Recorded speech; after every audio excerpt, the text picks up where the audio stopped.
Yo, what's good everybody, and welcome back to part 2 of my hammer guide. I would like to remind you that this is not a guide on how to play the best hammer in the game, but this is more of a guide on my hammer system, which I have built from playing hammer for 2k plus hours.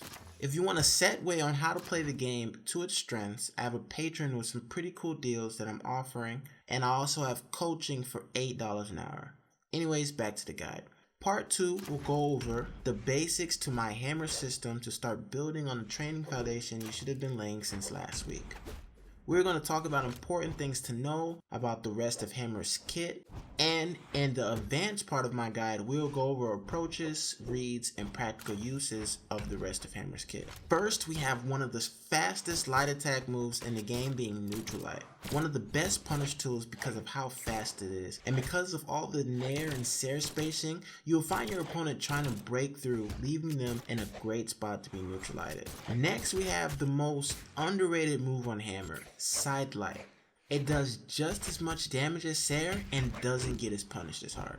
It has some pretty good mix-ups because everyone has to respect the side light, chase, dodge, stomp. So all you have to do is react to the dodge after you land a side light. Be careful of side light startup time and make sure you have the proper spacing before going for this move. It requires a little bit of practice. To practice this, you want to go to training room and practice taking 1 or 2 steps to learn the maximum range before you do the move.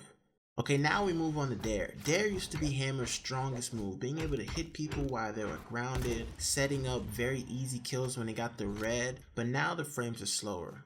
As of right now, Dare doesn't feel that great to me, but it doesn't mean I don't have ways to use it. The most basic rule you should know about Dare is that in most cases you want to turn it around because of where the hitboxes are positioned.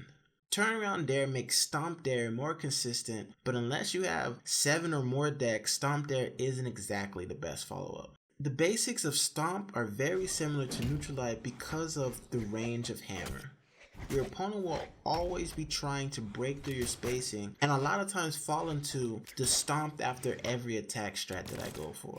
In most cases, Neutral Light is better because of its height and startup time, and Side Light is also a better option to punish because of how much range it has. Stomp is just the move you go for and you hope for the best.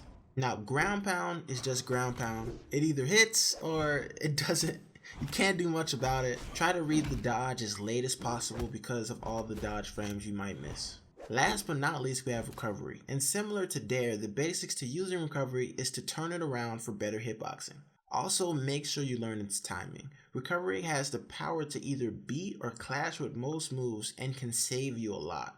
Recovery can also be used as an alternate jump to give you another chance to space for sair or even land a nair if they're in the air, just like we did in practice. This concludes the basics to my hammer guide. In my next video, it'll be part 3, the advanced portion. We will go over approaches, reads, and practical uses of these moves so you can play a well-rounded hammer on any legend. Thank you guys for watching, and I'll see you guys in the next video. I'm out.